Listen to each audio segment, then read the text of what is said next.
Pois, gente, a gente está conseguindo voltar aqui. Peço desculpas a vocês pelos esses probleminhas de conexão, mas vamos tentar dar seguimento à live.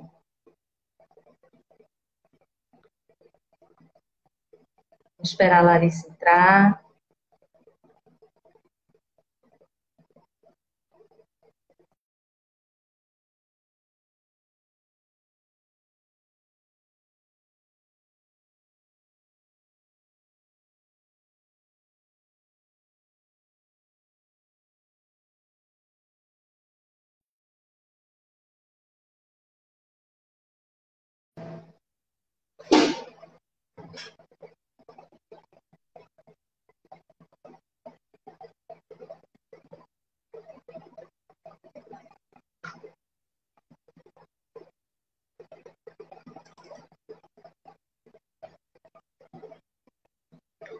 Boa tarde, quero agradecer a todas as pessoas que estão aí, muito pacientes, entrando.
Agora. Ei, Ai, que tensão. mas vamos conseguir. Ô, Adri, É, você quer que eu vamos lá, faça vamos. da Comorg e aí depois você chama as meninas para não ficar pesado aí a questão da internet. Pode ser que seja um ajuste possível. Sim, vamos ver agora se a gente consegue. Pronto, então eu posso começar? Que aí eu saio e Começa, você Lari. chama as meninas para não ficar muito pesado. Pode ser Em que seja seguida eu isso? chamo as meninas. Pode ser. Em seguida eu chamo as meninas. Certo. Olá, boa tarde. Obrigada, Adri. Né? Está sendo um esforço aí para a gente conseguir, são os ajustes necessários, né? Por causa da questão da pandemia, nem sempre a gente está no local onde a internet corresponde satisfatoriamente, né? Meu nome é Larissa Farias, eu sou psicóloga de formação, estou junto com a Adriana e com o Dani, que também está aí, né, no 16º plenário. Hoje eu estou no cargo de conselheira secretária, que faz parte da diretoria, e também componho a Comorg, né, que é a comissão da organizadora do CNP, que é o Congresso Nacional de Psicologia. Para a preparação do Congresso Nacional de Psicologia, que vai acontecer, né, no ano que vem, aí por volta lá de abril de 2022, e a gente ainda está para decidir se ele vai ser presencial ou se ele vai ser híbrido. A gente vai ver aí as questões sanitárias de como é que vão estar. Então a gente precisa, e a gente está fomentando esse período que são os pré-coreps, que são eventos preparatórios que a gente faz para fomentar questões, né, pensamentos, para fazer as questões, né? As meninas fazem parte da comissão hospitalar lá do Conselho Regional de Psicologia, depois elas desdobram melhor, tem mais, né, substância aí para falar da comissão. Então, esses são os eventos preparatórios que a gente pode receber propostas que estão no nosso site, né, o formulário até dia 10 de novembro. Depois nós vamos para a parte, né, de organização e sistematização dessas propostas. Né? O nosso CNP hoje, né, do ano que vem, ele vai ter o tema do impacto psicossocial da pandemia, desafios e compromissos para a psicologia brasileira frente às desigualdades sociais. Tal qual as conferências, eles são divididos em 3 eixos. O primeiro é a organização democrática e participativa do sistema conselho no enfrentamento da pandemia. O segundo é a defesa do Estado democrático e dos direitos humanos via políticas públicas.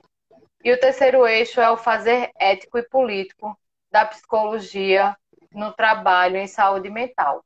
Né? O COREP e o CNP também é um momento onde as chapas são formadas para os próximos plenos, onde eles apresentam a questão de como é que vai ser a composição também da chapa, então os integrantes, para que aconteça as nossas eleições, que vai ser também por volta lá, por meado de agosto de 2022, onde vai ter mais um triênio aí para a nova gestão. Né? Então, assim, queria me deixar também aqui à disposição para alguma dúvida. Vou ficar aqui um pouquinho para não atrapalhar, né? E também que a gente está à disposição lá no Conselho, né, por meio das comissões e também para o atendimento da nossa categoria. Né? Afinal de contas, o CRP é a nossa casa.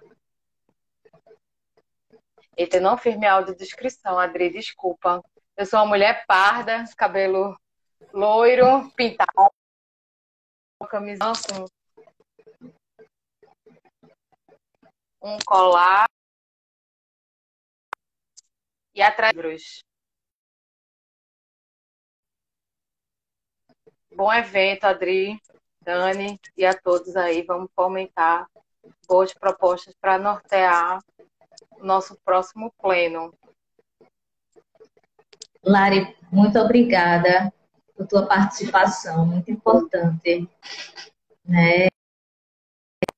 De grande riqueza, né? Que todas as pessoas possam entender um pouco sobre esse espaço que a gente faz parte, né? Muito Isso. obrigada mesmo, Lari. Obrigada, Adri. Um cheiro. Obrigada. Cheiro. Eu vou aproveitar agora, gente, e vou me apresentar novamente, né? Porque na última conexão nossa tivemos problemas técnicos, né? Eu sou Adriana Miranda, eu faço parte da Comissão de Saúde Hospitalar e estou atualmente na coordenação da Comissão de Direitos Humanos. E quero aproveitar também, né, para estender o convite para todas as pessoas que as nossas comissões estão disponíveis para agregar, né, para que vocês estejam junto da gente, estejam juntos de nós. Fazer novamente a minha audiodescrição. Eu sou uma mulher branca, com cabelos ruivos. Atrás de mim tem assim parte de um armário, uma figura ali de um peixe, a parede branca. Estou usando brincos dourados e uma roupa preta como uma estampa. Eu vou aproveitar agora e vou chamar as meninas que estavam aqui participando com a gente.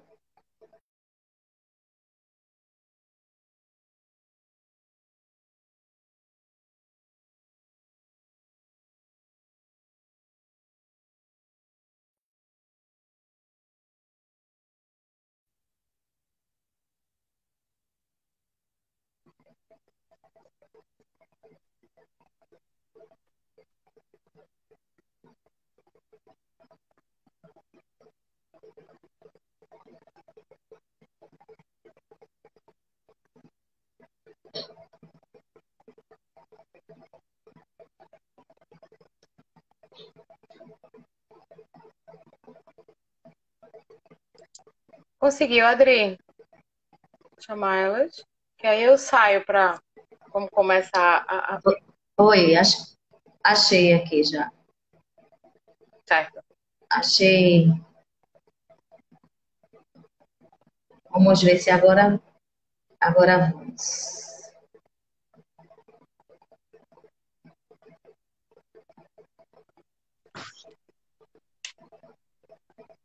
Agora.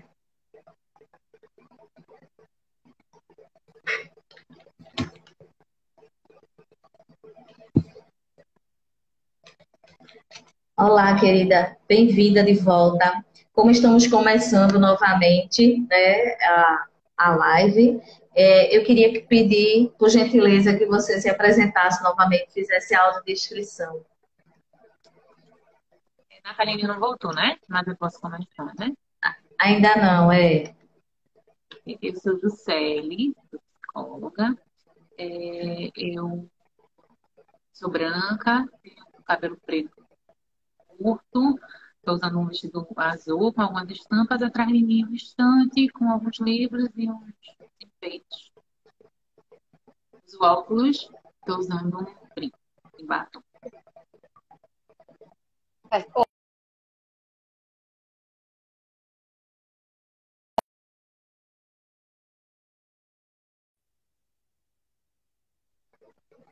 Tá certo. Tá bom, Tá? Lari, Para ficar mais obrigada. rápido. Esperando a Obrigada a Nathalie você. entrar aqui, procurando ela.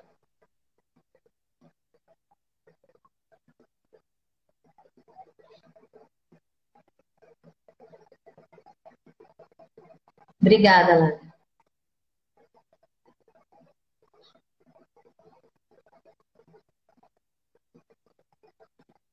Convidei a Nathalie, vamos ver se ela consegue entrar agora também com a gente.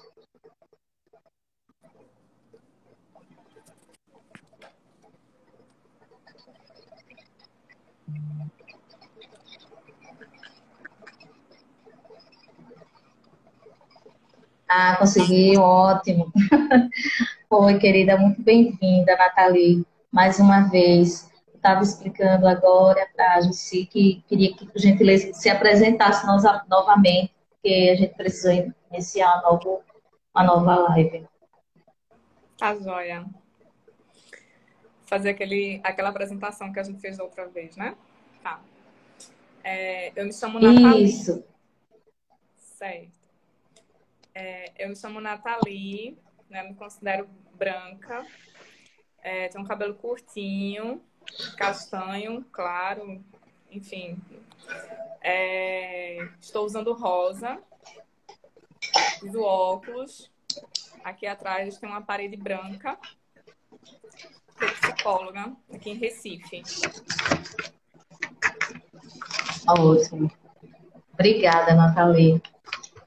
E agora a Larissa entrou, se apresentou, falou um pouco da Comorg, como é que funciona, né? E tem tudo a ver com esse espaço que a gente está abrindo, né? Que é os eventos de preparação para o nosso Precorep. E eu queria agora saber novamente qual das duas vai começar, para a gente começar essa discussão aí sobre esses desafios da psicologia. Pronto. Ju, se você prefere ir primeiro. Não, fique à vontade, porque a gente pensou como você ia tratar de temas mais abrangentes, né? Talvez. Certo. Tá. Ok. Posso começar? Pode. Tá. Bom, gente, como eu falei, eu me chamo Nathalie, eu sou psicóloga hospitalar. A ideia é a gente estar compartilhando um pouco hoje da nossa trajetória, né, do nosso trabalho em dois espaços onde eu atuo, né, como psicóloga hospitalar. Eu atuo no Instituto de Medicina Integral Professor Fernando Figueira, o IMIP, e atuo no Hospital Eduardo Campos da Pessoa Idosa, o EC. Os dois são localizados aqui em Recife. O IMIP, né, é uma instituição filantrópica que existe desde a década de 60. Ela é reconhecida, né, Norte e Nordeste do Brasil, né, tem um largo trabalho aí nessa frente materno-infantil, sendo que também hoje é um complexo hospitalar que tem diferentes especialidades e que atua na frente, né, de extensão, né, de assistência de saúde, além de ensino e pesquisa. Então, ela tem toda uma construção já estabelecida, né? E a equipe lá da psicologia também é uma equipe, né, robusta, assim, considerando, né, os outros espaços da psicologia hospitalar aqui pela nossa cidade. Posso dizer até do estado, enfim. E aí, o meu lugar lá na psicologia, no IMIP, é na cardiologia e no transplante cardíaco. Eu estou lá no IMIP há quase 5 anos, vou fazer 5 anos agora em outubro. E aí, falando agora um contraponto em relação ao idoso, né, ao Hospital da Pessoa Idosa, o Eduardo Campos da Pessoa Idosa, né, o EC, é um hospital bem mais recente, né, ele foi inaugurado em outubro do ano passado. Ele tem uma proposta realmente direcionada para a população idosa, né, tem a parte de internação e a parte de ambulatório. Mas nesse período da Covid, né, que teve esse aumento dos casos de Covid, ele se tornou, né, uma das referências para o serviço de Covid no que diz respeito à parte de internação. Então, toda a parte de internação do hospital, que antes eram 10 enfermarias, quando foi inaugurado, né, 10 UTIs e 10 leitos de UTI, 70 leitos de enfermaria. Né? Ao todo, são 80 leitos no hospital. Foram transformados todos em UTIs para atender a população, né, acometida por Covid. Mas, além disso, em paralelo, a gente continuou funcionando, né, com um ambulatório. Né? O ambulatório lá, ele tem diferentes especialidades, né? Salvo engano, são 11 especialidades médicas, além da parte multi, né? Que tem fisioterapia, tem fono, tem psicologia, além de serviço social. Bom, são serviços que a gente vai encontrar algumas coisas em comuns em termos da minha atuação, mas que também eles têm as especialidades deles, né? Tem as diferenças. Então, vou começar falando pelo IMIP, tá? Mais adentro em relação ao meu trabalho no IMIP. Bom, no IMIP, como eu falei, eu sou psicóloga do setor da cardiologia e do transplante cardíaco, né? Falando mais diretamente do perfil, digamos assim, dos usuários, né? Lá a gente atende, assim, majoritariamente adulto e idoso, no perfil onde eu fico, no setor onde eu fico. Com menos frequência, chegam também adolescentes por lá, que a gente também acolhe essa demanda quando chega, quando é acompanhado pela equipe desse setor. Os adoecimentos são focados na cardiologia, né? São cardiológicos e coronarianos, né? Diversos. A origem, né, desses pacientes, vem aí pacientes do Norte, Nordeste, de estados do Norte e Nordeste, assim como também daqui da capital e do interior.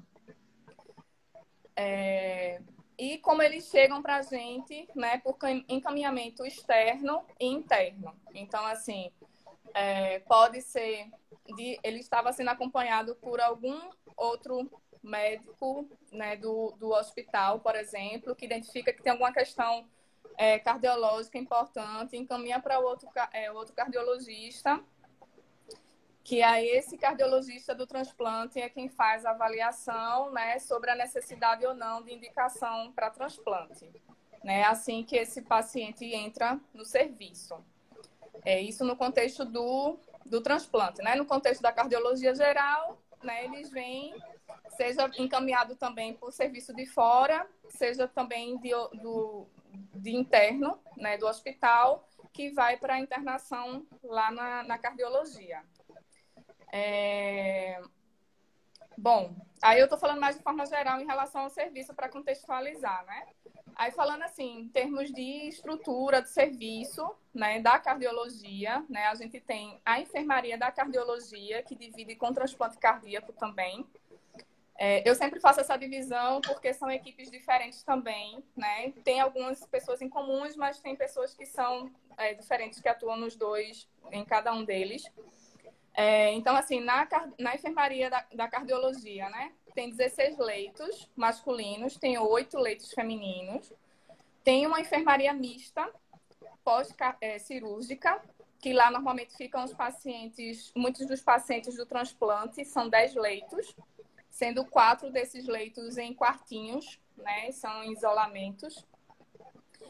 Além das enfermarias, né? A gente também atua na UTI transplante, que tem 10 leitos, e aí, no caso, nosso trabalho lá é muito mais pontual, quando tem alguma solicitação, por solicitação de parecer, né?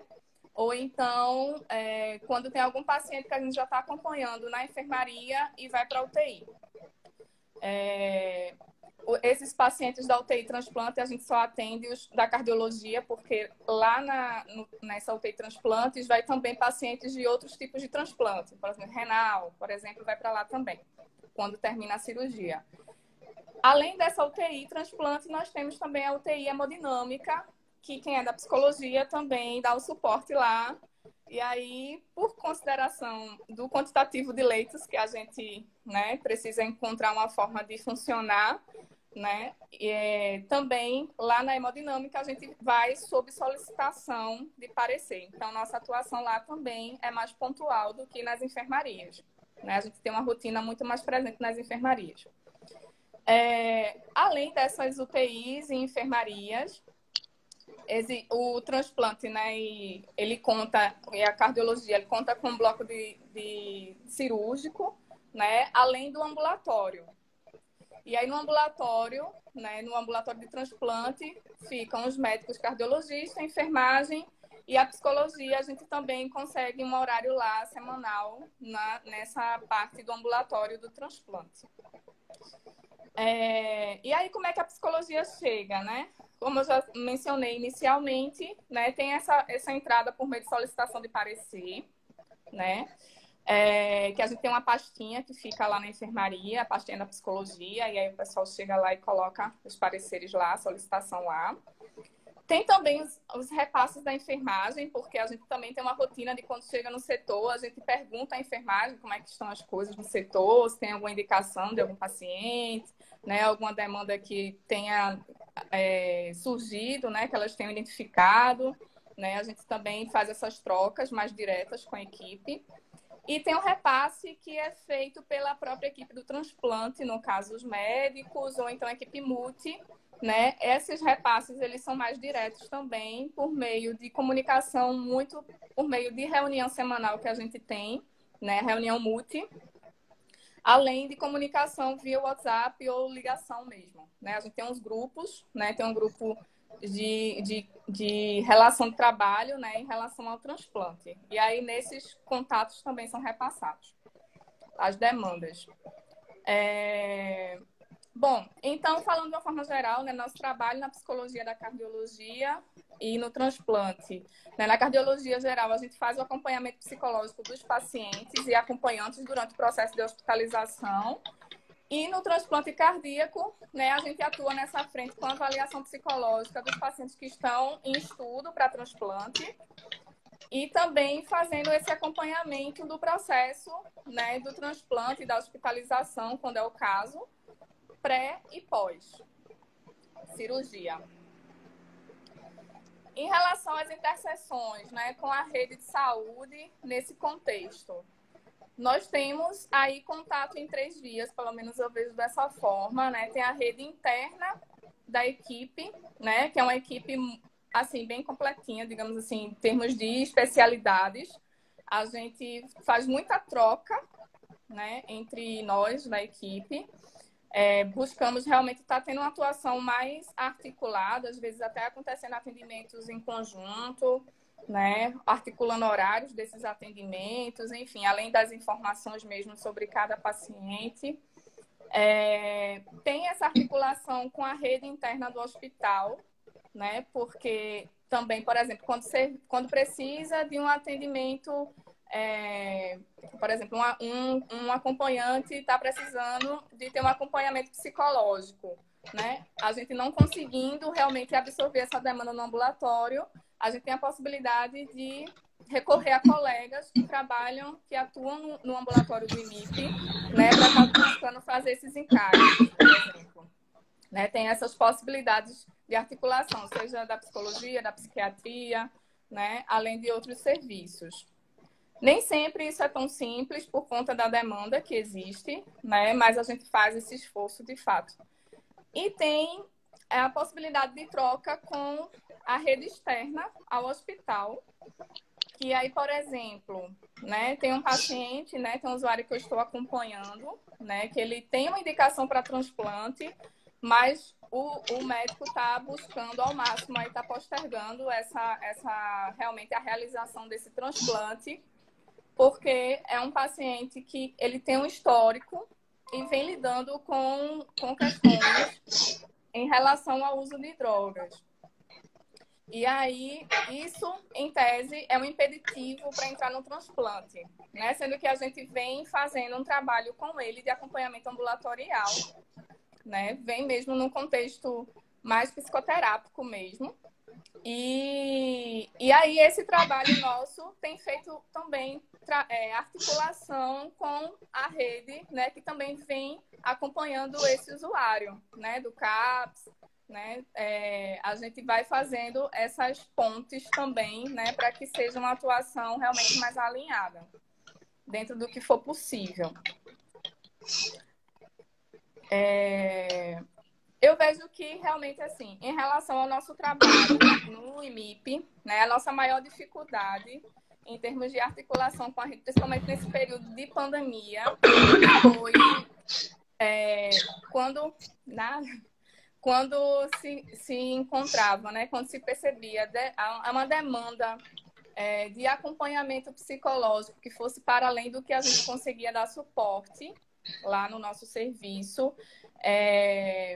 A gente teve dificuldade de encontrar realmente contato, né, fazer ponte com a rede externa, né, de fazer encaminhamentos, né, para esses serviços, até por conta da própria disponibilidade que existia, né, que a gente sabe que está precarizado, né, está tendo uma dificuldade em termos principalmente de serviço psicológico, né? Então, a gente realmente vem tendo essa dificuldade nesse sentido. E aí a gente tenta, no máximo, estar se articulando internamente. Como o IMIP é um serviço mais amplo, né, mais estruturado, a gente, na maioria das vezes, consegue estar fazendo isso. Agora, falando mais do ponto de vista do Hospital Eduardo Campos, né, que é um serviço bem mais novo, como eu já falei, né, ele foi inaugurado pela prefeitura e ele é gerido por uma OSS, né, da Fundação Professor Martiniano Fernandes. Então, ele tem aí à frente na assistência, né, de consultas ambulatoriais em diferentes especialidades, além de exames, pequenas cirurgias e internamentos. Em relação aos usuários, né, que chegam no EC, está a pessoa idosa, de uma forma geral, né? Aí, então, a forma de adoecimento são diversos, a clínica, né, é diversa. A origem, né, o hospital, ele é voltado para a população que reside em Recife e eles chegam por nós por meio do Sistema Nacional de Regulação, o SISREG. Né? Esse é o caminho, né, em que esses usuários chegam ao hospital. Então, em termos de estrutura do trabalho na psicologia, né, nesse hospital, como eu falei anteriormente, ele conta aí com, no caso da psicologia em ambulatório, né, nós temos uma sala onde uma psicóloga fica pela manhã, outra fica pela tarde. E em termos de internação, lá são 80 leitos, né, 10 de UTI e 70 de enfermaria. Agora, considerando que a gente está nesse processo de regularização da Covid, né, a ideia é que nos próximos meses aí a gente consiga estar restabelecendo, né, o projeto inicial do hospital. Bom, em relação O ambulatório, como eu já falei, né, a gente tem aí uma sala equipada, né, com banheiro, tem mesa, cadeira, computador, impressora, tem um armário com chave, né? Em termos de estrutura, é organizada nessa sala. Na internação, né, nós temos, no momento, também temos uma sala onde temos mesa, cadeiras, um computador e um quadro branco. Né, uma sala ainda que pode estar melhorando, né, a estrutura dela. Estamos em processo de construção nesse sentido, né? E em termos de equipe, nós contamos com 4 psicólogos em equipe efetiva, né? Porque agora na Covid tiveram 3 contratos temporários a mais, além das 4 já efetivas, né? Mas que agora está nesse processo de desmobilização. Então, nossa equipe está reduzindo novamente. Como é que o serviço da gente é acionado, né, nesse contexto? No caso da internação, nosso serviço ele é acionado por solicitação de parecer, que acontece lá de forma online. Nós temos um sistema, né? Tudo lá tudo é online, né? As nossas evoluções acontecem por meio desse sistema, né? O prontuário do paciente, né? É um prontuário online por meio desse sistema MV. E nós temos também o caminho pela busca ativa, né? Que a psicologia aí aborda os usuários e familiares, né? Antes mesmo de ser acionado. Esse é o nosso objetivo, né? Também. No caso da psicologia no ambulatório, nós somos acionados, né, por meio do SISREG, como eu falei, o Sistema de Regulação, Sistema Nacional de Regulação, onde é feito um encaminhamento externo, né? Então somos partes dessa rede, né, que já é acionada para direcionar os pacientes, né, para o atendimento psicológico, já somos a própria rede. Então, tem assim, né? Como estamos em fase de estruturação do serviço, tem muita coisa ainda a ser organizada, de fato, né? Desses usuários que chegam, porque, por exemplo, chegam idosos, mas também chegam pessoas mais jovens, né? E são pessoas que a gente percebe que realmente tem uma demanda importante ali, que precisa de atenção. Mas aí, quando chega nesse momento, né? Como é que a gente vai fazer? Faz encaminhamento. Mas aí, esse encaminhamento faz para onde?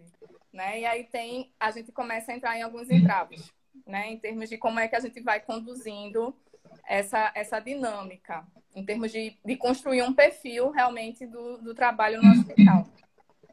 E aí, além do SISREG, né, que vem desses encaminhamentos externos por meio do posto, por exemplo, né, que eles vão e solicitam atendimento para lá e fazem encaminhamento e fazem os agendamentos direto pelo sistema, tem as interconsultas que acontecem por meio dos próprios profissionais que atuam lá no ambulatório, né? E aí, no caso, tem os diferentes profissionais de saúde que fazem esses atendimentos ambulatoriais. Eles podem, a qualquer momento, estar acionando a psicologia, que aí a gente, meio, nesse processo, atua como se fosse um processo de plantão mesmo, né? De encaixa lá no meio dos atendimentos do dia, esse atendimento para ver a demanda, né? Ver como é que a gente pode estar dando suporte, né? E, se for necessário, realmente fazer o agendamento pelo SISREG para que esse paciente retorne para a gente por lá. E aí, no caso da internação, né, do serviço da psicologia na internação, nós fazemos o acolhimento, né, e o acompanhamento psicológico dos usuários, dos acompanhantes, né, durante o processo de hospitalização. Nesse contexto de Covid, né, tudo isso também esteve acompanhado aí pelas visitas virtuais, né, pelos atendimentos por telefone também, os acolhimentos por telefone aos familiares, né, tiveram outras formas de dinâmica também em relação ao nosso trabalho lá na internação. E no ambulatório, né, nós temos aí esse acolhimento psicológico que acontece nessa chegada desse paciente, né, desse usuário, seja por meio do SISREG, seja por meio da interconsulta, né?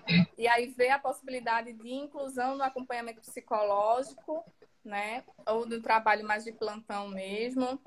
né? Ou então de direcionamento para outros serviços, né? Da rede de saúde mental, né? Ou de outros serviços mesmo de saúde. Bom, aí em relação agora à interseção, né? Da rede. Em relação ao EC, a gente vê aí dois caminhos, né? Em termos de rede interna do hospital, em que por exemplo, esses profissionais que estão no ambulatório, que fazem essas interconsultas, que direcionam os pacientes entre si, né? Para que se tenha um atendimento psicológico. Se tem também a possibilidade, a gente realmente busca muito estar fazendo um trabalho integrado, né, mais articulado, né, a gente consegue trabalhar muito próximo, realmente, enquanto equipe multi, por exemplo, né, com a físio, com o físio e com a fono, e com a assistente social, principalmente, né, a gente fica muito próximo, consegue realmente estar trocando bastante sobre os pacientes. Inclusive, tem momentos de também acontecer atendimentos em conjunto, né, quando é possível, né, e quando é necessário, né, tem essas possibilidades de articulação realmente próximas. Em relação à rede externa, é que fica a nossa grande dificuldade, né, a rede externa ao hospital. Por quê? Porque, como eu disse, né, nós somos a referência do trabalho com a pessoa idosa, né? Pelo menos estamos nesse movimento, né? Essa ideia do serviço, é se tornar referência nesse sentido.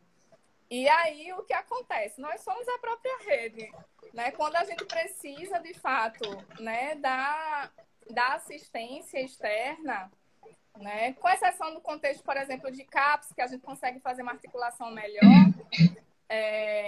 quando não é contexto de CAPS, né, a gente tem uma dificuldade, de fato, de encontrar serviços disponíveis, né, para atendimentos de acompanhamento, por exemplo, na psicoterapia. Né? A gente tem uma dificuldade de encontrar serviços nesse sentido, principalmente nesse período de pandemia. Limitou muito, né? Antes da pandemia, eles podiam contar com serviços que tinham trabalhos de grupo, por exemplo, né? E que durante esse período da pandemia realmente ficou em stand-by esses serviços, a maioria deles, pelo menos. E isso limitou bastante, né, a inserção desses usuários, né, em outras formas de cuidado que também repercutem em termos de saúde mental. Deixa eu ver. Pronto, em termos da internação, né, que, por exemplo, familiares que a gente identificava que, por exemplo, a comunicação de óbito, né, a gente fazia o acolhimento durante no processo de comunicação e aí identificava que aquele familiar estava precisando realmente ter um suporte por mais tempo, né? A gente conseguiu fazer uma articulação com um projeto que acontecia atendimentos online, né? Era um projeto que a gente conheceu por meio do Instagram e por indicação de uma colega nossa, e que eles deram muito suporte a gente, né? Foi a nossa principal rede de suporte em termos desses familiares enlutados, né? Mas, realmente, quando a gente partia para outras demandas, em termos de encaminhamento, a gente teve muita dificuldade nesse sentido. É isso, né? Acho que, falando um pouquinho aí de forma geral, né, as dúvidas que forem surgindo, a gente também vai dialogando mais. Certo. Obrigada, Natalia. Tem umas perguntas, mas eu acho que é importante a gente ouvir a Jússi, porque aí a gente faz a pergunta que serve para as duas, né? E a gente vai fazendo essa discussão. Perfeito. Pode ficar à vontade, querida, para começar. Olá. Estão conseguindo me ouvir direitinho? Tá dando para ouvir? Estou ouvindo. Pronto. Então, eu vou me apresentar, né? Acho que tá a Jússi no Instagram, mas eu me chamo Juscelie, mas todo mundo me conhece por Jússi. Eu trabalho no Hospital Agamenon Magalhães. O que acontece? Embora seja, né, e tenha sido convidada para fazer essa fala a partir, né, do olhar da psicologia hospitalar, o serviço que eu componho, que se chama Serviço de Apoio à Mulher, Vilma Lessa, quem foi dado o nome em homenagem a uma ativista feminista, né? É um serviço que, embora seja no terreno do hospital, ele tem uma configuração bem diferente. A gente não trabalha com enfermarias e internamento, né? Tem uma perspectiva, na verdade, são ações bem amplas, dependendo do tipo de demanda de cada mulher que nos chega, né? De cada pessoa que nos chega. O perfil, né? É um serviço que é vinculado à Secretaria da Mulher, tem esse perfil de atendimento a mulheres meninas, e a gente tem ampliado, inclusive, essa perspectiva ao público para pessoas com útero, né? Porque a gente também está aberta para pessoas trans, ou mesmo homens trans que têm útero e têm risco de, por exemplo, engravidar numa situação de violência, né? Então, embora o serviço ainda se chame Serviço de Apoio à Mulher, a gente tem ampliado o olhar para as possibilidades de acolhimento e atenção às diversas pessoas em situação de violência.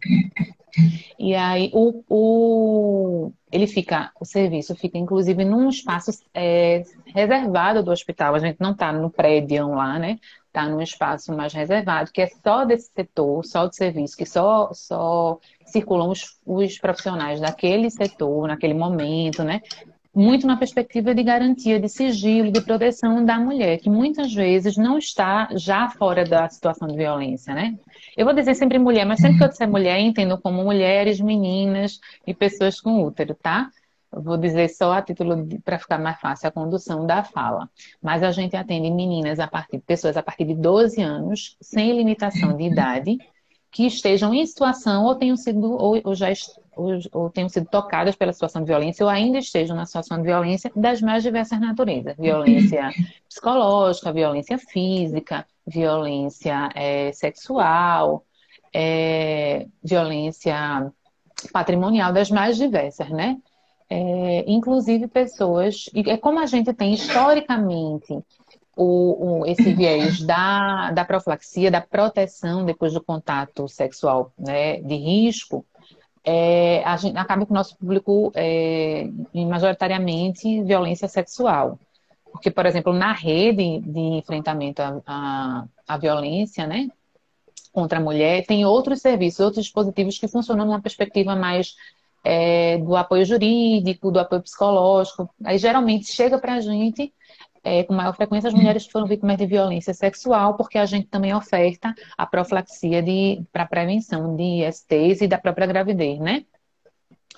E também realiza lá no nosso setor a interrupção gestacional decorrente de estupro, né? Então, nós somos um serviço de referência estadual, a gente acaba recebendo pessoas, né, de Fernando Noronha, a gente já recebeu, inclusive, pessoas de outros estados, porque como é um tema delicado e em certa medida tabu, né, em algumas situações, por exemplo, na situação de interrupção da gestação decorrente de violência, vão existindo alguns entraves, né, nos outros estados, a gente já chegou até a receber de outros estados.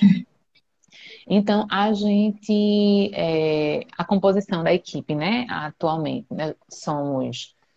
para ser. Aí a gente já começa a denunciar algumas fragilidades, né, do que a gente vivencia. Para ser, pelo que rege a portaria, né? Um profissional de medicina, de tocoginecologia, um profissional de enfermagem, um profissional de psicologia, um profissional de serviço social, né? A ideia é que seja a composição da equipe mínima, né? E aí, infelizmente, e a gente trabalha atualmente em regime de plantão. Então, a gente funciona 24 horas, né? Inclusive final de semana e feriado, de noite. E aí a gente se reveza, se organiza em plantões, de modo que garantiria a presença de pelo menos deveria ser esses 4 profissionais, mas o que a gente tenta garantir é que tenha pelo menos um representante da equipe clínica, médico e enfermeiro, e um representante da equipe psicossocial, psicólogo e assistente social, né? Infelizmente, por exemplo, na minha equipe, no meu plantão hoje, somos formados de plantonista fixo, eu e uma enfermeira. Mas o esperado é que a gente fique numa equipe completa para poder garantir o apoio total à usuária que chega, né? O que pode acontecer é, chegando numa equipe incompleta, ela ser atendida, a gente faz o atendimento possível naquele dia, garante algumas coisas e agenda ou articula para ela voltar também no outro dia para completar o atendimento, né? Ou dependendo da hora, a gente combina para ela ficar para o plantão imediato para ser conduzida, né? E aí a proposta é que, a partir do que regulamenta as normas técnicas, né, de atenção à mulher em situação de violência, ou mesmo do atendimento à mulher em situação de aborto, na situação de violência que a gente consiga minimizar os impactos, né, para que a gente possa acolher e minimizar os impactos da violência naquela história, na história daquele sujeito, né? E aí minimizar do ponto de vista amplo, tanto do ponto de vista físico, né, como do ponto de vista emocional e social. Então, por exemplo, e aí são diversas as possibilidades. Não é um perfil único, né? Como eu falei, a gente atende de meninas de 12 até pessoas idosas, né?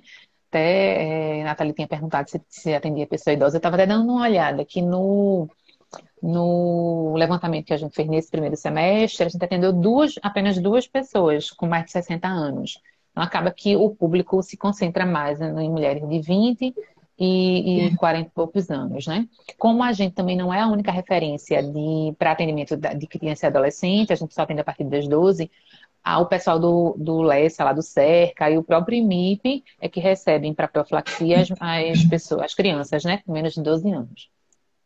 E ainda tem o Hospital da Mulher, que é um serviço que tem um funcionamento em paralelo com a gente. É um serviço municipal, né? Mas que também recebe demanda do Estado. Então, o nosso recorte, estava dando uma olhadinha na quantidade desse semestre, no levantamento, né? Deixa eu só olhar os números aqui, facinho. Esse semestre, a gente, daqui das idades, né? A gente recebeu 13 meninas de 10 a 14, 23 de 15 a 19, 38 pessoas de 20 a 24 e 74 de 25 a 59, que é onde se concentra o maior número de pessoas atendidas, né? E aí, a natureza são amplas, mas a gente tem esse viés mais forte da violência sexual. E aí, mas, por exemplo, é muito comum a gente receber meninas, adolescentes que o perfil de violência não é aquele perfil clássico de pessoa desconhecida, arma na cabeça, no meio da rua, né? Que tem aquela que a gente chama de estupro de vulnerável, estupro presumido, que são homens mais velhos. 90% do nosso público, dos agressores, são homens, né? Homem, então, geralmente são homens mais velhos, a diferença de idade significativa, que fazem um movimento de sedução e que é entendido, né, do ponto de vista da legislação como um estupro, né? E a gente atua nessa dimensão também. Então, tem esse perfil que é bem diferente, então a gente tem que fazer muitos trabalhos com as crianças, com as adolescentes e com a família, por exemplo, onde o laço, né, de confiança é bastante quebrado, onde aumenta o movimento de controle, né, e diminuição da autonomia da adolescente. Muita gente atende demanda espontânea ou encaminhada de outros serviços, ou outras instituições, como, por exemplo, o IML, frequentemente encaminha para a gente. Então, o perfil de atendimento com esse público é completamente diferente do perfil de atendimento da mulher em situação de violência doméstica, que ainda não encerrou o ciclo de violência, ou, por exemplo, a situação de violência sexual com a parental, quando é o pai, o padrasto, um tio, que a gente sabe que, infelizmente, né, o maior número de situações de violência na infância e adolescência tem esse perfil de ser uma pessoa próxima, conhecida. Então, são os diversos... E aí, a nossa atuação vai ser múltipla a partir das diferentes demandas, né? A gente trabalha numa perspectiva de plantão, mas não só com atendimentos de urgência, né? A gente tem os atendimentos de urgência porque as pessoas chegam direto da situação de violência. Então tem um prazo, né? Tem uma orientação, indicação de algumas horas para poder funcionar a medicação de proteção profilática, né? Então a gente tem que estar lá disponível para receber as pessoas que chegam de urgência, mas também tem espaço para fazer a condução do caso mais longitudinalmente. Então, as pessoas que necessitem, a partir dessa avaliação, desse acolhimento que foi entendido como a necessidade de continuidade do cuidado, tanto nessa perspectiva de minimizar os efeitos da violência, quanto para fortalecimento para que a mulher ou a menina consiga encerrar o ciclo, né? Ou reajustar rearranjar para finalizar o ciclo da violência, a gente também faz um acompanhamento ou numa perspectiva mais breve, mais focal, ou mesmo numa perspectiva de psicoterapia. Isso, claro, que vai depender do que a gente consegue naquele momento, às vezes mesmo contextual. Às vezes tem um período que a gente consegue, né, garantir atendimento e acompanhamento de algumas meninas. Às vezes a gente vai ter que articular com a rede, fazer essas negociações externas, né? Que aí a gente tem também, como a Nathalie falou, alguns entraves, né? A gente também, como a gente é referente estadual, a gente recebe pessoas do interior que às vezes a gente só vai conseguir garantir aquele atendimento naquele momento, assim, às vezes a gente sabe, né? A gente recebe pessoal de, sei lá, do sertão, de outro estado. A gente tem que fazer, tem que garantir que aquele encontro, né? Que pode ser único, gere, ou pelo menos, né, desperte alguns elementos, gere algum efeito terapêutico no sentido da mulher poder compreender aquela vivência, poder, né, significar aquela vivência de forma menos dolorosa, de forma que isso avance de um jeito menos destrutivo, né, para a realidade. O que a gente sabe também é que nem a violência não chega para todo mundo da mesma forma, não afeta todo mundo da mesma forma, mas a gente entende que a ausência do acolhimento, de tocar em certos pontos, principalmente no que diz respeito a algumas questões culturais, né, porque é muito comum que as mulheres apresentem nos primeiros atendimentos, né?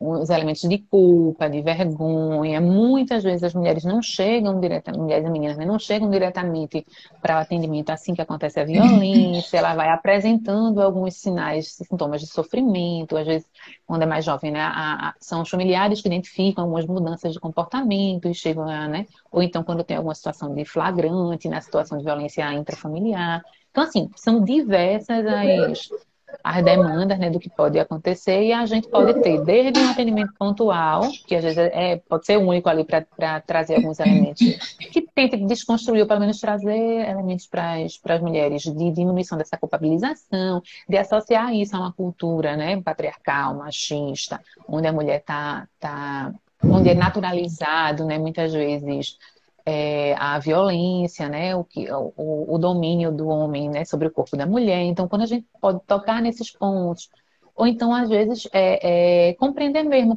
como é que a mulher, né, constrói isso antes, como é trazer alguns elementos da vivência dessa realidade, de algumas coisas que falem a respeito dos direitos da mulher, né, os direitos reprodutivos, o direito ao próprio corpo, né, o direito de estar no mundo, porque muitas vezes socialmente a gente sabe disso, né? Muitas vezes está associado, o elemento de culpa vem associado ao que ela estava fazendo, por exemplo, a como ela estava se vestindo, e isso muitas vezes é reproduzido pela fala dos familiares. Então, quando a gente consegue tocar esses pontos, fazer algumas reflexões, né? Provocar algumas reflexões, também abordar a família com relação a isso, né? Porque muitas vezes a gente tem a parceria, a gente precisa fazer uma parceria com a família, né?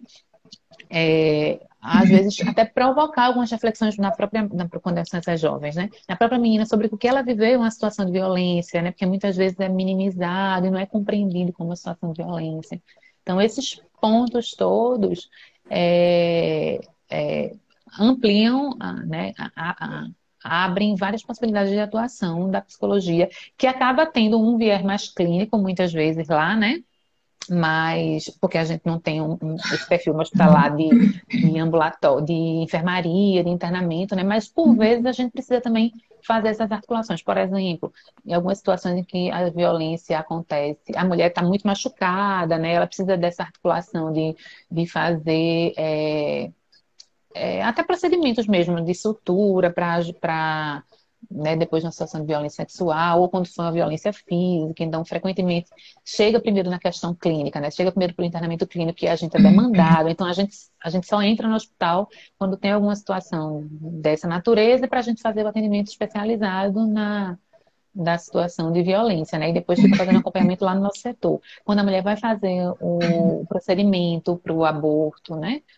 Para a interrupção da gestação decorrente de violência, Então, às vezes a gente acompanha para a realização de um SG, porque a gente não realiza esse exame, por exemplo. A gente não é autossuficiente. A gente precisa do anestesista, da pessoa que realiza o SG. Então, a gente tenta, de alguma forma, abrir essa comunicação. Esse é um outro elemento, né, de discussão para a rede. A gente tenta abrir essa discussão, porque muitas vezes vem muito carregado, né, de preconceitos, de estigmas, a história da interrupção de gestação, né? Então, a gente às vezes vai mesmo acompanha para tentar, não só a gente, a psicologia, o pessoal, serviço social, às vezes a enfermagem, a equipe, essa função geralmente é múltipla.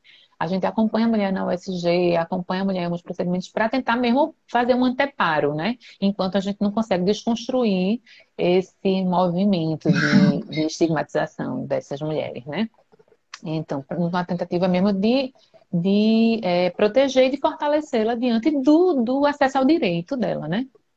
Então, nessas situações de interrupção, além de lidar com os efeitos da violência como um todo, ainda tem esse trabalho que a gente faz de identificação, né, de quais são as representações sociais que a mulher tem, sobre a história do aborto, né, de como é que ela lida com isso. Às vezes, alguns elementos morais, de crenças, né, pessoais anteriores, podem dificultar. O objetivo é que a mulher esteja apropriada em com acesso às informações e refletido, né, sobre seus movimentos para poder fazer a decisão de uma forma tranquila e lidar com acesso ao direito, né? A gente entende a interrupção da gestação como uma garantia do direito para ela não precisar lidar com as consequências da violência, assim como a gente faz para interromper o risco de contaminação, que também é uma forma de não lidar com as consequências da violência, né?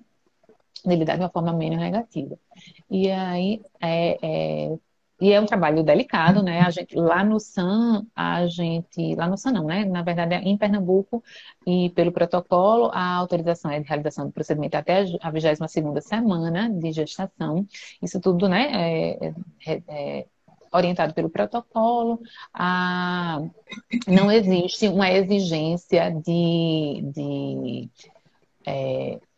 a uma denúncia, pelo menos até então, não existia uma exigência de uma denúncia, né, na delegacia, até porque a gente sabe que muitas vezes a mulher ainda está numa situação de vulnerabilidade, às vezes o agressor não é uma pessoa que ela não tenha contato, então muitas vezes a mulher vai, a partir desses elementos, avaliar se ela tem segurança para fazer essa denúncia sem se colocar numa situação de risco, além de que todo o nosso trabalho, todo o trabalho da psicologia é pautado na autonomia da mulher, né? Então, nos casos, claro, das crianças, como a ECA preconiza, a gente faz a comunicação, né?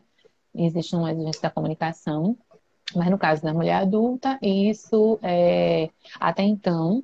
Por que eu falo até então? Porque existem algumas portarias recentes, né, que apontam para uma obrigatoriedade da comunicação. Inclusive, eu acho que esse é um ponto importante, né, para a gente pensar do ponto de vista dos desafios, né, que se impõem aí, que existem uma série de movimentos do governo federal, né, com novas portarias que tentam atacar o direito da mulher, trazendo alguns elementos de obrigatoriedade, criando na equipe, né, às vezes no profissional de saúde, essa perspectiva do medo, do risco da responsabilização profissional, e aí a gente tem feito várias discussões no sentido de dirimir mesmo essas preocupações, tem chamado algumas pessoas da justiça, tem feito reuniões no âmbito nacional, com vários representantes dos serviços de enfrentamento à violência e serviços que realizam a interrupção de gestação, para tentar construir forma de enfrentamento desses retrocessos, dessas ameaças todas, né?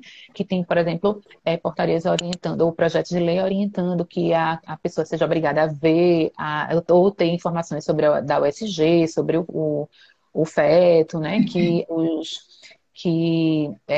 gente viu aquelas coisas absurdas, né? De ser criada uma bolsa para obrigar a mulher, né? É lógico que quando a gente faz as intervenções, faz a abordagem, a gente fala dos 3 caminhos, né? Que a mulher pode interromper, que é direito, que ela pode continuar e ser encaminhado para fazer uma doação legal, né? Ou a mulher pode continuar e criar. A gente dá as possibilidades e acompanha a mulher em qualquer que seja o caminho que ela decidir, né? A proposta é que ela possa ter tranquilidade, garantia e estar de posse de informações sobre seus direitos para fazer a escolha mais acertada e confortável para a realidade dela.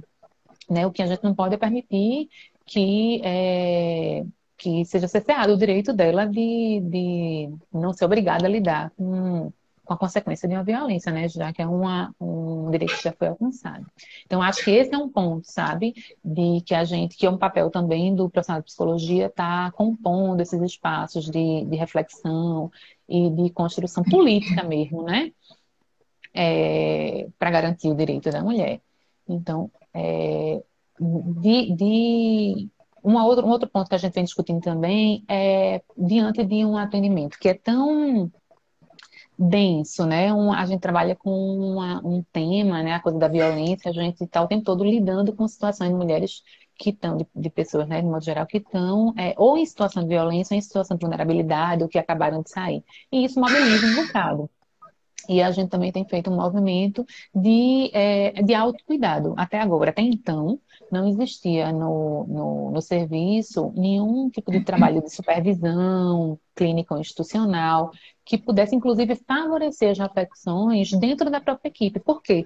Não é porque nós somos profissionais formados que essas coisas, as questões das crenças pessoais, dos tabus morais, ou mesmo de algumas convicções políticas, né, ideológicas, atravessem o nosso fazer e limitem também o acesso da mulher ao direito, né? Então, uma forma da gente cuidar disso também é cuidando do ponto de vista emocional e fazendo também alguns aprofundamentos e reflexões políticas, né? Então, a gente eu acho que esse é um ponto, quando a gente é muito confrontado com temas tabus e muitas vezes o que a gente imagina que seja, né? Aquela coisa da violência clássica, arma na cabeça, meio de rua. Não é, né? Tem muitos elementos. O conceito da violência, do estupro, da violência sexual, principalmente, tem sido muito ampliado, né? A gente sabe que situações, por exemplo, em que existe a usurpação do direito da mulher aos direitos reprodutivos. Por exemplo, se um cara com quem ela se relaciona fura a camisinha, tira a camisinha no ato sexual, né? Impede que ela tenha total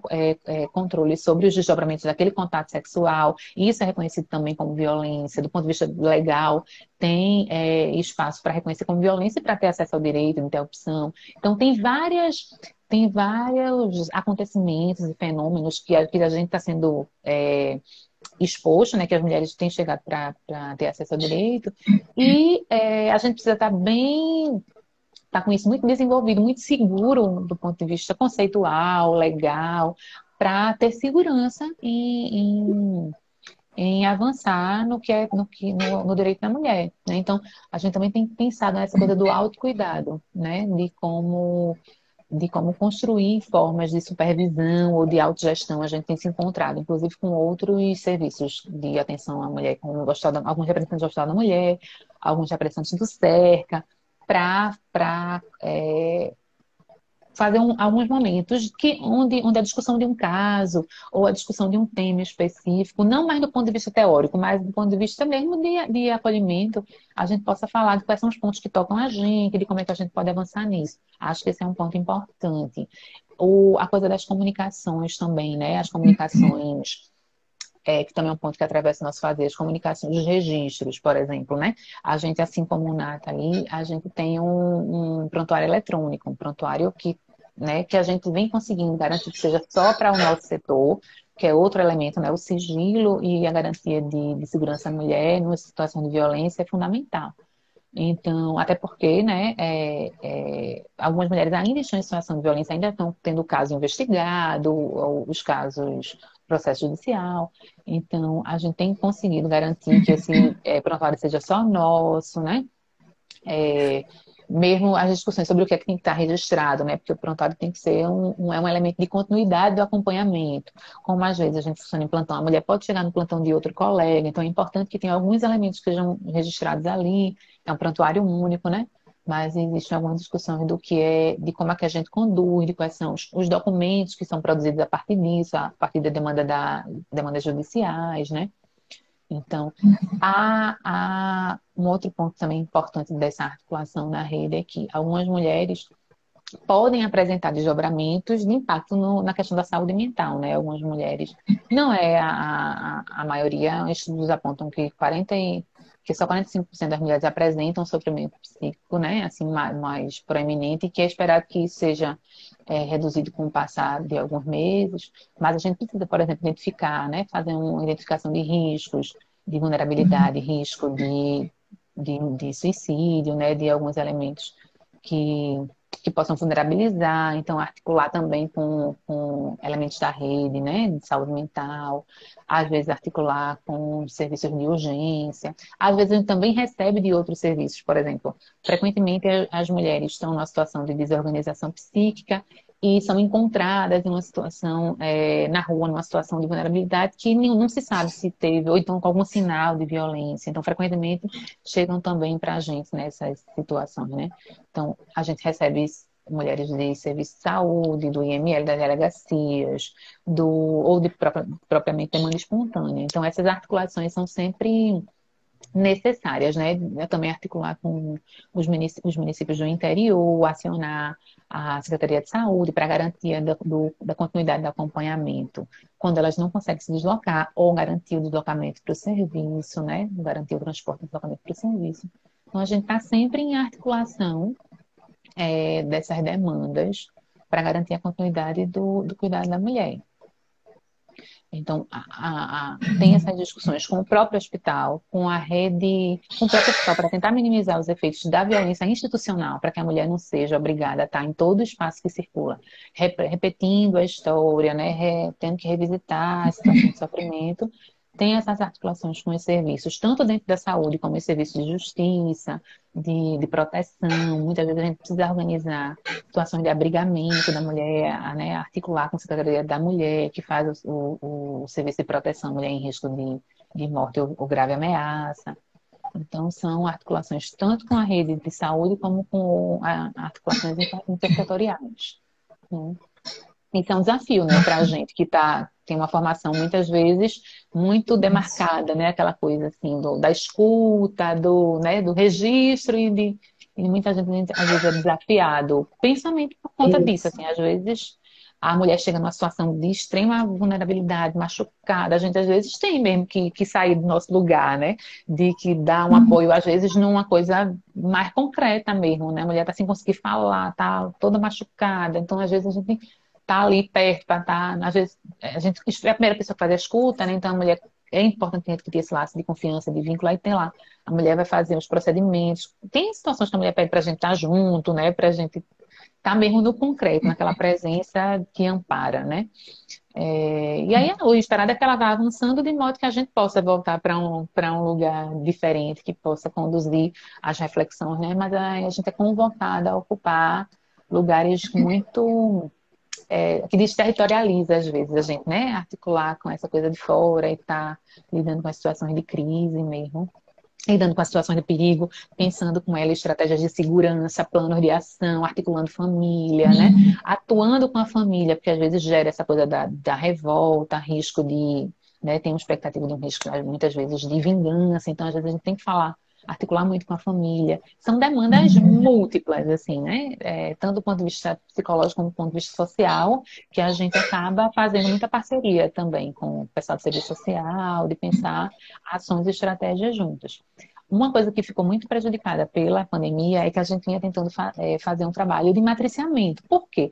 A gente está falando aqui muito da assistência, né? Do trabalho da política de enfrentamento na assistência, mas a política de enfrentamento à violência é ampla, tem eixos de proteção, de promoção, de assistência, né? Mas a gente, por exemplo, antes a gente estava conseguindo fazer um trabalho de matriciamento nas escolas, que era discutindo isso, era tentando fazer uma reflexão sobre consentimento com as crianças, com os jovens, né? O que é consentimento? Porque muitas vezes chega esse perfil, né? A pessoa numa festa, aí a pessoa, não, ela bebeu, ela não disse não, mas aí então, essas discussões todas, né? De noção de consentimento, que é fundamental para que a gente não fique só apagando fogo quando chega lá, situações de violência, né? Para que a gente possa discutir. E às vezes a gente estava indo para discutir com professores, para favorecer que eles pudessem trabalhar isso nas salas de aula, né? Que também é outro ponto que tem recebido um grande entrave, né, do governo federal, principalmente, que associa toda a discussão de gênero ou que relaciona a questão com a coisa da ideologia de gênero, né? Que distorce completamente o objetivo da gente. Mas para a gente fazer reflexões sobre o que é violência, sobre as demarcações de gênero, por que isso muitas vezes fomenta a situação de violência. Então, a gente estava tentando também fazer essas articulações com outros espaços, fazendo matriciamento também em postos de saúde, né, nos PSFs, para poder identificar precocemente as situações de violência, orientar, encaminhar, né? Então, isso foi bem prejudicado com a história da pandemia, assim como os atendimentos e acompanhamentos, o segmento do acompanhamento às mulheres, a gente teve que. Os atendimentos de urgência se mantiveram, os atendimentos de urgência não foram prejudicados. Assim, lógico que essa coisa do aparato, de estar de máscara, né, de touca, de bata, tudo isso limita um pouco o acesso, porque como a gente não é um serviço mais muito característico hospitalar, a gente está sempre muito assim, muito de cara limpa, né? E aí a gente teve que estar com as mulheres dessa outra forma. Mas isso foram coisas que todo mundo foi vivenciando e conduzindo de um jeito mais tranquilo. Os casos de acompanhamento, a gente foi avaliando caso a caso, e alguns a gente foi fazendo online, né? E aí também, assim, essas dificuldades todas de acesso à internet, a gente se deu conta de que a gente não tinha os aparatos necessários. Eu fui adaptando, fazendo alguns por telefone, algumas coisas a gente conseguiu fazer por vídeo. Toda uma negociação para poder alcançar as mulheres, né? Alcançar quem precisava da gente. Mas são esses pontos da pandemia também, assim como a diminuição, infelizmente, embora tenham tido casos as situações de violência sexual acabam sendo, mas outras violências acabaram procurando menos, embora a gente saiba que aconteceu com maior frequência, mas chegaram para o cuidado menos, né? Por conta dessa dificuldade de distanciamento, né? Então, a gente sentiu um impacto. Muitas vezes chegavam mais tarde, as situações de gravidez chegaram depois, as situações de violência chegaram depois do prazo que podia fazer a profilaxia, né? Então a gente fica sempre nesse movimento de divulgar o serviço, de estimular que as mulheres procurem, conheçam o serviço, mas também fica com um pouco de receio também com esse movimento de, por exemplo, quando eu entrei no CISAM, que o ano passado, com aquele caso, né, da menina do Espírito Santo, que teve um movimento, todo um ataque, né, um assédio aos profissionais que estavam realizando o procedimento para garantir o acesso ao direito, né, àquela criança. Então a gente ainda fica com esse jogo entre divulgar o serviço, fortalecer, né, dar acesso às mulheres, mas sabe que tem um risco dos movimentos desses grupos, né, mais conservadores e que estão tentando cessar o acesso ao direito. Eu acho que esses são os desafios da nossa política. Sim, José. Eu tenho uma pergunta assim para você, né? Sobre quando você falou sobre as mulheres e as pessoas com útero, né? Esse desafio que você encontra quando faz esse atendimento, mas essas pessoas precisam dar continuidade em suas cidades interioranas. Como é que funciona isso? A gente sabe que é bem precário, né? Entendo que são 2 pontos, né? Existem alguns municípios, até que pequenos, assim, que têm uma organização, por exemplo, tem serviços especializados, assim, que pelo menos estão para esse vinculado à política, porque embora a gente esteja na política da saúde, a política de enfrentamento a violência contra a mulher, ela é ampla, então algumas vezes são vinculadas à Secretaria da Mulher, então tem um serviço, outro, geralmente não tem serviço de saúde, assim, não tem fornecimento de medicação profilática, não tem a garantia da interrupção gestacional, mas tem o acompanhamento psicológico, social, né? Então a gente tenta identificar. A Secretaria da Mulher fez um levantamento, né, um compilado com todos os serviços, todos os municípios, e todo município é obrigado a pelo menos ter uma referência. E, infelizmente, tem município que tem uma referência mesmo, que é uma pessoa que está lá para ser a referência da política. Mas assim, existe hoje uma exigência que tenha um representante para pensar esses casos. E aí, muitas vezes, os municípios se organizam em regionais. Aí, assim, aquele município não tem, mas o município vizinho ou próximo tem um acolhimento. Muitas vezes não é um acolhimento especializado, mas tem acesso ao ambulatório, tem algumas vagas reservadas para ambulatório. E caso não consiga, a gente está, assim, quando o município de instância, né? A gente permanece até acompanhando algumas vezes por telefone, fazendo esse monitoramento até a pessoa ser inserida. Isso é do ponto de vista psicológico. Do ponto de vista clínico, porque a gente faz, no dia que a mulher chega, dependendo do período, né, do tempo que tem, ela é feita a medicação profilática, mas é feito o acompanhamento, porque algumas infecções a gente sabe levam tempo para se expressar, né? Então a gente faz a medicação profilática, mas fica acompanhando pelo período de 7 meses, com exames periódicos para saber se aquela medicação feita inicialmente teve o resultado que a gente espera, que é a proteção da mulher, né? Ou, se identificado inicialmente, a gente articular para o cuidado, né? Se a mulher desenvolveu alguma doença decorrente da violência, a gente poder cuidar. Então, esses retornos clínicos, a gente tenta amarrar, articular para que seja feito lá no SAM. E aí articula com os municípios para que esse deslocamento seja feito. O acompanhamento, e aí no dia que esse deslocamento é feito, tem o psicólogo de plantão que faz aquela escuta muito mais de monitoramento, né? Para acompanhamento fica realmente mais difícil. A gente tenta articular que seja feito por lá. E no caso das mulheres, né, das pessoas com útero, a gente identificou que essas pessoas ficavam meio sem lugar, porque se elas fossem, dependendo de onde elas fossem, elas não iam ter acesso às medicações, né, ou não iam ter acesso àquele profissional que tem habilidade com o órgão né, que ela tem internamente, e elas estavam meio sem num limbo, né? A gente entendeu que precisava se reorganizar, se reestruturar para também. Então, os próprios documentos atualmente, as fichas de identificação, o próprio Sinan, né, que é a notificação, agora tem alguns espaços que garantem o nome social, né, das pessoas, que então tem tido alguns avanços nesse sentido, da gente garantir que essas pessoas se sintam acolhidas também nesses espaços, né, que tenham sua identificação garantida, que tenham sua identidade respeitada, né? A gente tem feito, inclusive, essas discussões, que eu falei que são discussões teóricas também, para a gente se aprofundar nisso, né? Porque, de fato, a formação da psicologia é um pouco mais aberta, serviço social, mas o pessoal da enfermagem, o pessoal da medicina, muitas vezes não tem acesso a essas discussões, né? Então, a gente não pode parar, né? O mundo está aí mudando, a gente precisa se apropriar dessas discussões. Certo, obrigada. A pergunta assim, agora para as duas, né, que é sobre justamente esses desafios do encaminhamento, que são necessários, né, para a rede, e a gente sabe que a rede não dá conta, né? Como é que vocês conseguem lidar com essa dificuldade, né? Porque vocês recebem aqui no hospital, mas a gente sabe que lá fora precisa desse acompanhamento, que muitas vezes não tem como conseguir através do próprio hospital.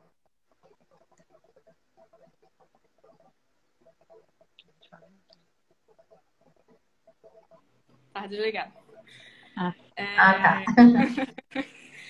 No nosso contexto de atendimento ambulatorial no EC, isso tem sido a nossa discussão atual, né? De como conduzir, né? A gente ainda está nesse processo de construção, de fato, né? Ainda não chegamos numa construção mais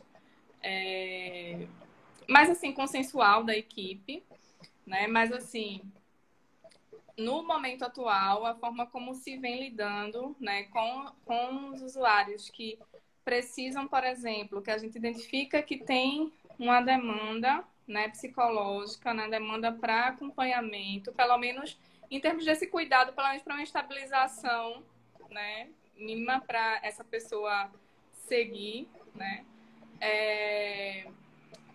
As meninas têm realmente têm feito os agendamentos, né, colocando mais para frente, né? Então, assim, o que acontece no final das contas? Não consegue ter um acompanhamento sistemático semanal, né? Alguns pacientes é feita uma avaliação, no sentido de que aqueles que são, digamos, mais graves, né? A gente consegue estar colocando uma priorização, digamos assim, para esses usuários estarem vindo mais semanalmente ou pelo menos quinzenalmente. E naqueles que está acontecendo uma maior organização, digamos assim, emocional, mas que tem uma demanda e que é importante, né, estar tendo um suporte mínimo, mesmo que mínimo, né, diante de um contexto em que a gente não está tendo realmente pernas em termos também de suporte na rede, em termos de suporte psicológico, né? Estamos com dificuldade nesse sentido, a não ser nos contextos de CAPS, a gente consegue realmente uma maior articulação. Quando não, né, a gente tem, né, as clínicas escolas, por exemplo, mas a gente sabe que também não é garantia, né? Que também já tem uma superlotação aí em termos de serviços, né? E aí, nesse contexto de pandemia, né, tivemos um ônus realmente em termos de serviços disponíveis para o idoso, né? E aí, o que acontece? Temos essa dificuldade em termos de saída, digamos assim, né, desse usuário do serviço e ter uma continuidade lá fora, né? E também temos a dificuldade em termos de chegada, porque o que acontece? A gente, o caminho de entrada do usuário lá no serviço é pelo CISREG, né? Então, o que acontece? Nós temos a nossa organização em termos de retorno do paciente, né, do usuário para o atendimento psicológico, certo? Esse usuário que teve o primeiro atendimento conosco e está tendo retorno, né? Mas tem também, né, os usuários que continuam chegando. Então, assim, tem um quantitativo de usuários que continuam chegando da rede, né? Então, isso é fixo, não se faz agendamentos aí de 5 pacientes por dia, né? Fora os que já começou o atendimento. Então, vai virando uma bola de neve. E aí a gente foi pensando o que é que vamos fazer, né, nesse sentido, porque assim, a gente sabe que essa estratégia que está sendo usada atualmente, ela não é sustentável a médio prazo. E também ficamos naquela de fazer uma fila de espera. Mas veja, se a gente também não tem pernas de chegar nessa fila de espera, esse usuário que já está numa fila de espera, não sei quantos anos, né, quando consegue um atendimento com a gente, vai para uma outra fila de espera, que também a gente não tem noção de quanto tempo vai passar lá na fila de espera. Então, assim, digamos assim, o quantitativo de saída, né, desse serviço para a rede, né, de encaminhamento para a rede, né, está sendo menor o tempo, na verdade, está sendo maior o tempo do que o de entrada, né? Está entrando com muito mais velocidade do que saindo. Então, isso está gerando uma sobrecarga, né? E termina repercutindo. Diante de uma situação que a gente está tendo dificuldade de encaminhar, né, a gente termina tendo aquele cuidado, né, de também não simplesmente jogar para o CISREG de volta, né, e esse paciente se vira, né, mas ao mesmo tempo a gente sabe da limitação, né, que a gente não consegue abarcar o mundo com as pernas, né, a gente sabe da limitação em termos desse tempo também, né, que a gente vai conseguindo dar conta, né, de realmente ter usuários que terminam ficando bem mais para frente, né, e o quanto, eu me questiono muito, né, o quanto termina realmente sendo efetivo, né, também a nossa atuação, né, com esses usuários. Enfim, são questões aí que a gente vem discutindo, sabe? Mas que ainda está realmente em construção. Eu fico... Você foi trazendo aí essas questões, né? E eu fiquei aqui me perguntando como é que tu se sente com isso, Nathalie. O que é que tu sente que precisa? Jussi, vou perguntar a tu também. Então, veja, eu me lembro que quando começamos o serviço lá no EC, né, uma coisa que a gente discutia muito, né, da gente realmente querer que exista, né, uma construção de um serviço que seja referência, que seja efetivo, de uma psicologia que seja ativa, de fato, sabe? E que realmente seja referência, né? E aí, diante de um contexto que a gente está tendo realmente uma dificuldade, né, de harmonização aí, né, desse fluxo de entrada e de saída, por exemplo, né, de realmente a gente tá sentindo uma efetivação, né, que a gente sente que eles tendo mesmo que o atendimento fica um pouco mais para frente, mas mesmo nesse contexto, eles tendo alguém como referência de que agora eu tenho um psicólogo que está ali como referência, né? Parece que também tem um lugar importante aí nesse processo do usuário, sabe? É diferente de quando simplesmente foi feito encaminhamento e eu estou esperando a rede me guiar para algum lugar, né? Então, também tem um impacto nesse sentido que parece ser positivo, mas que eu ainda acredito que não é suficiente, que eu acredito que não, que ainda pode ser melhor, muito melhor, sabe? Então, como eu me sinto, né? Desafiada, muito desafiada, sabe? E a gente, às vezes, a sensação mesmo de trabalho muito de formiguinha, assim, no dia a dia, sabe? Com a gestão também, né? Porque também, né, tem essas implicações em termos de gestão, né, dos números que são também nessa perspectiva, né, no serviço, né, das metas e tudo mais, e como é que isso repercute lá na ponta também, né? Tu cuidado também com essa equipe, né? Porque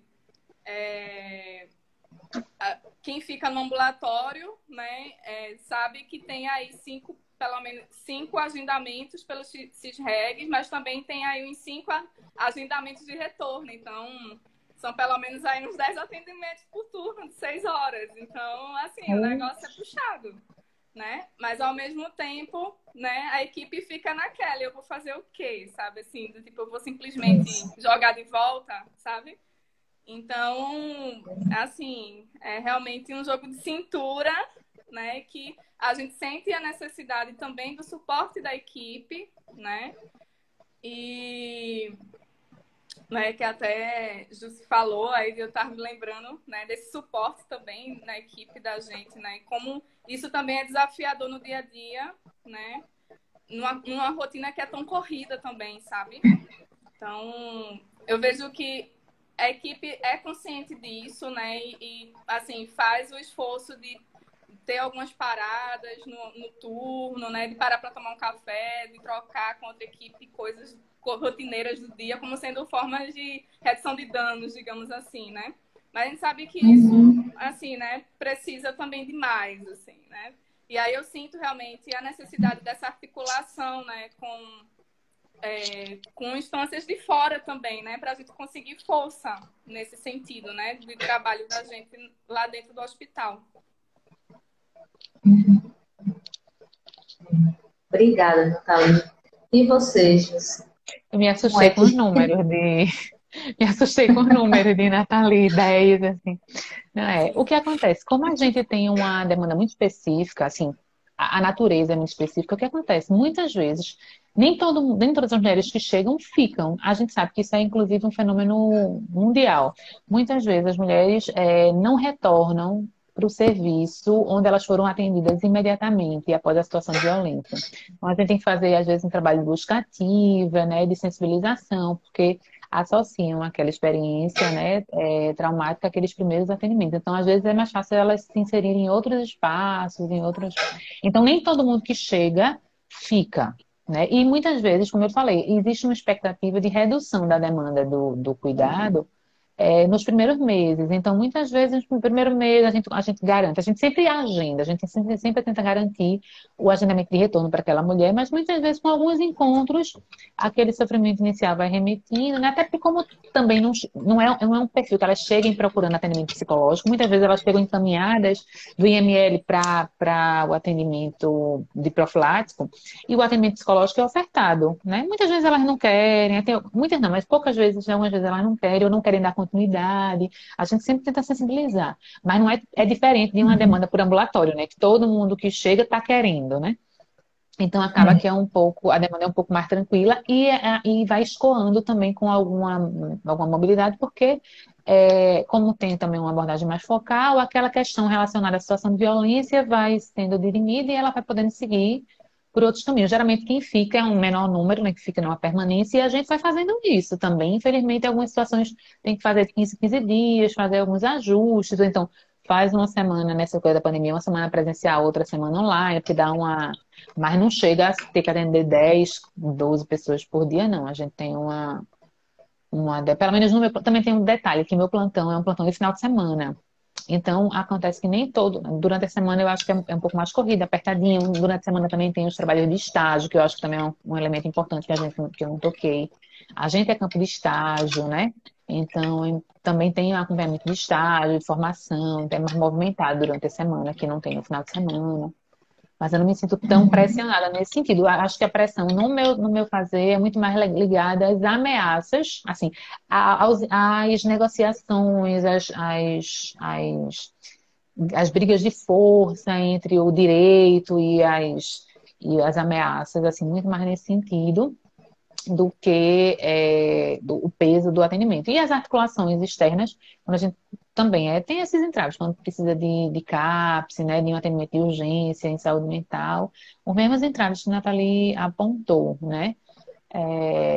Para comprar um atendimento psiquiátrico, por exemplo, para alguns acolhimentos é mais difícil mesmo nas negociações. Houve um tempo que a gente contava, inclusive, com a estrutura interna do hospital. Atualmente a gente não conta mais, até porque eles também têm que dar conta de toda a demanda deles, né? Então a gente acaba tendo que articular fora mesmo. E às vezes dá com a cara na porta, né? E vai fazendo, acaba abarcando mais mesmo.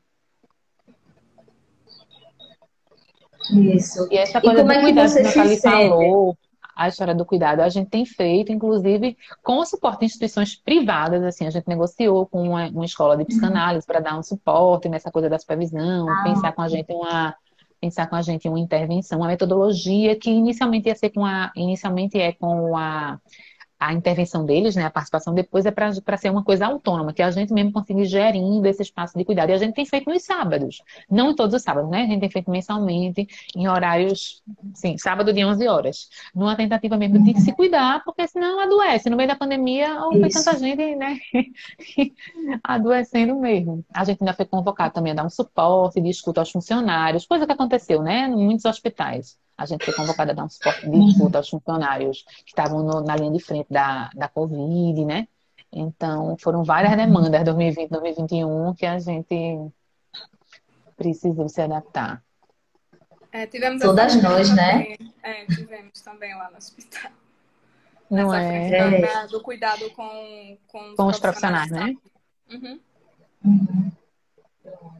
Eu queria saber quem poderia responder, né? Ficar à vontade.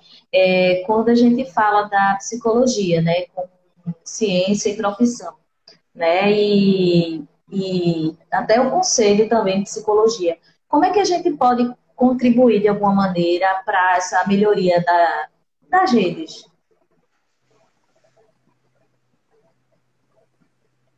Complexo. Uma pergunta bem complexa. É. Veja, assim, o que me vem, né? Acho que pensando aqui no ambulatório, que acho que é o contexto mais sofrido nosso no hospital, assim, pelo menos nesse momento agora, assim. Né?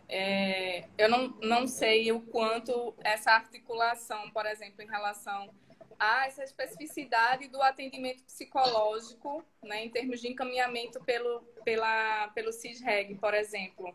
Né? No caso, eu não sei o quanto se tem feito essa articulação, né, para se realmente estar conseguindo se atender, né, à especificidade do nosso trabalho, né, que não é um atendimento de 15 minutos, por exemplo, né, que é um atendimento que precisa de uma continuidade, né, que é diferente muitas vezes do médico, né, que atende hoje, pode marcar daqui para 3 meses e tá tudo certo, por exemplo, daqui a 6 meses, né.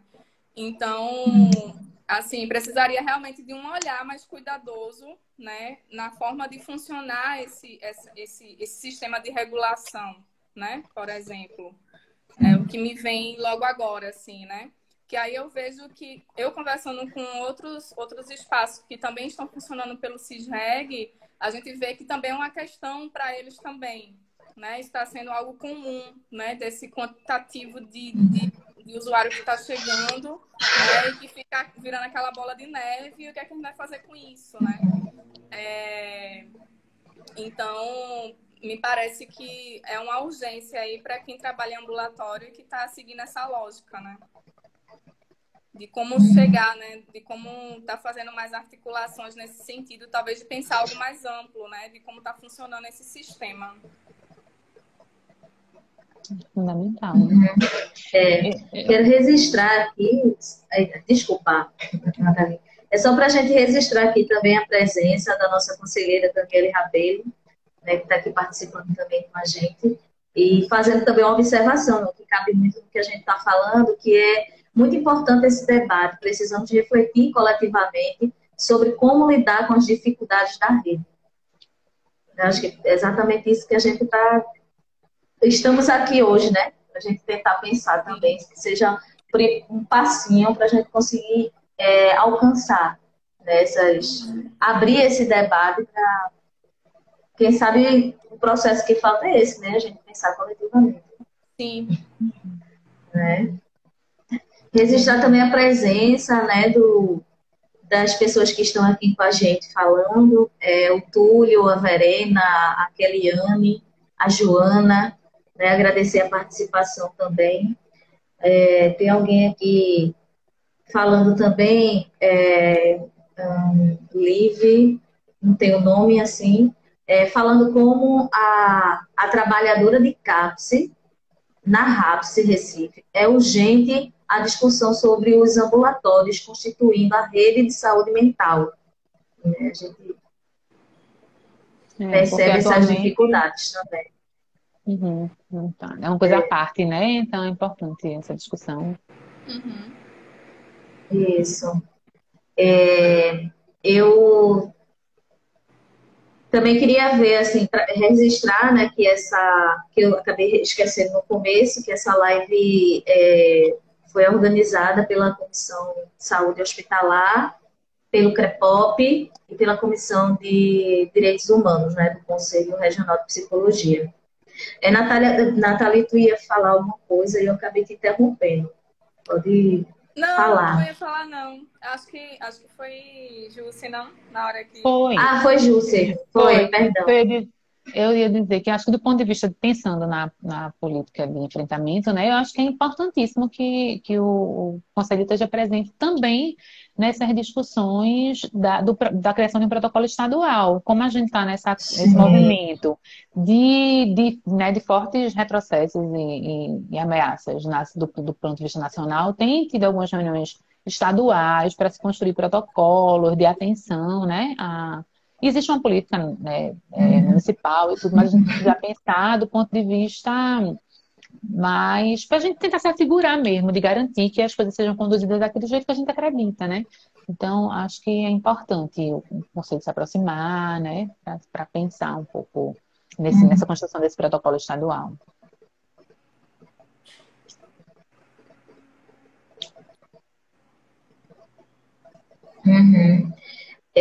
Tem uma pergunta para vocês, né? Quem também quiser responder. Quem está chegando agora, o psicólogo, a psicóloga que está chegando nessa área hospitalar, né? E se depara com essa situação, o que é que vocês poderiam dizer assim sobre esses desafios da atuação?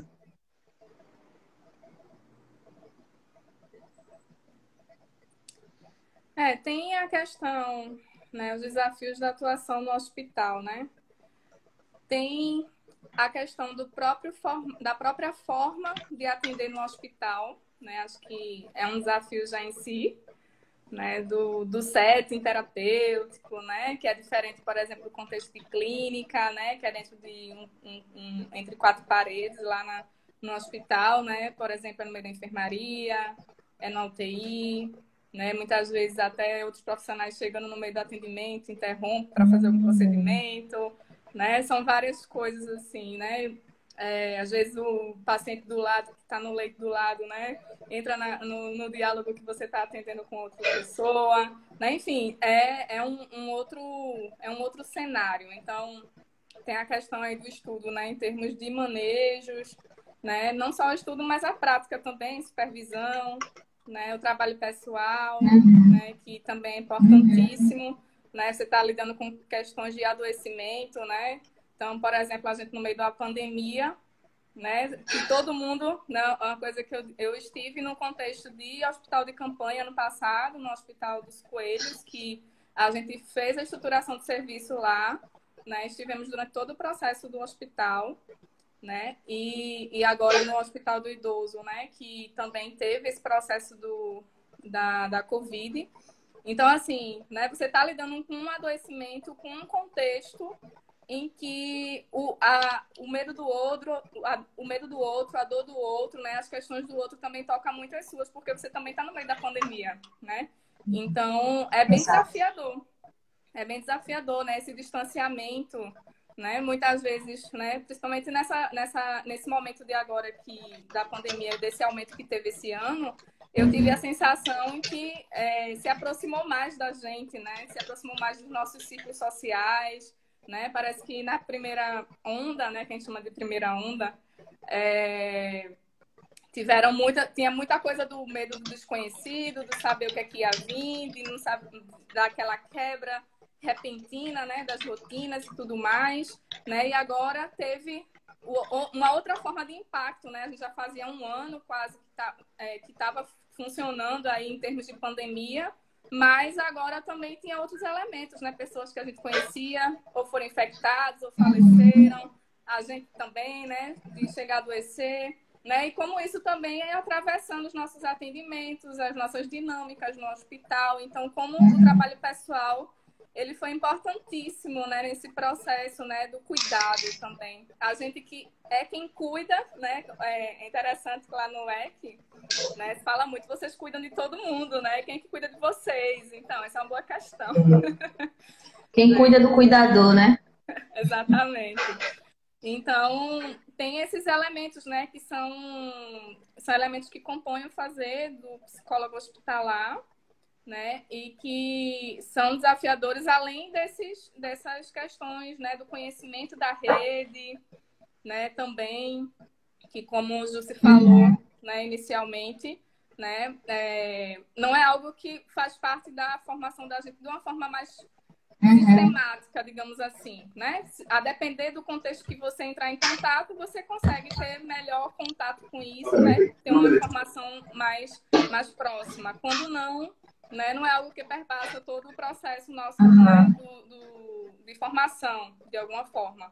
Então, né? É um tipo de conhecimento que você vai se apropriando na prática, né?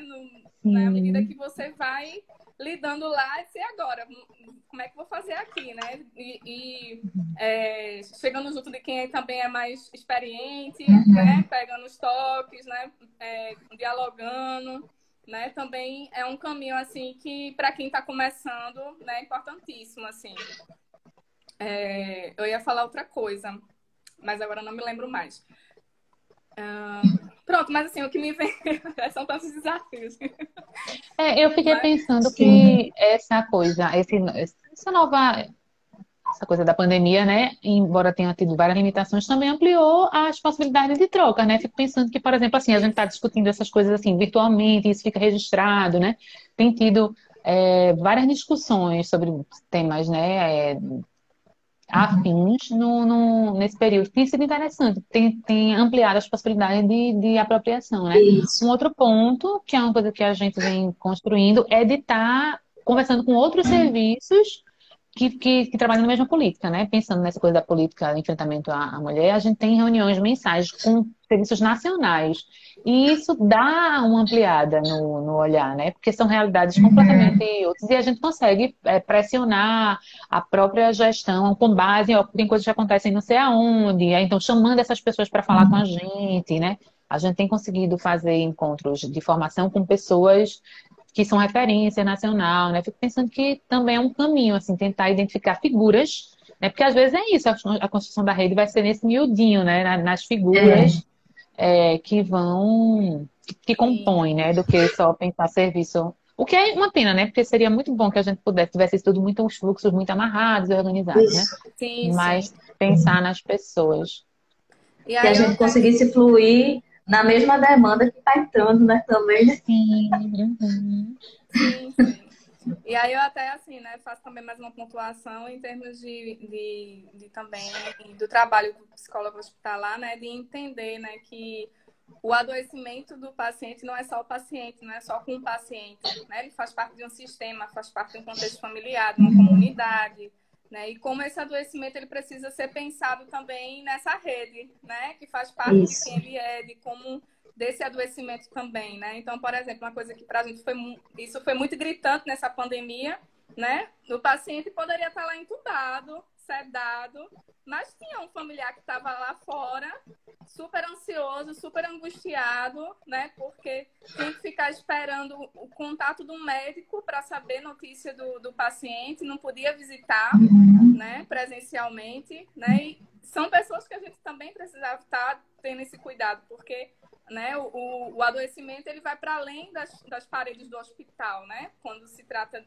paciente, não é só aquela pessoa que está ali no leito, né?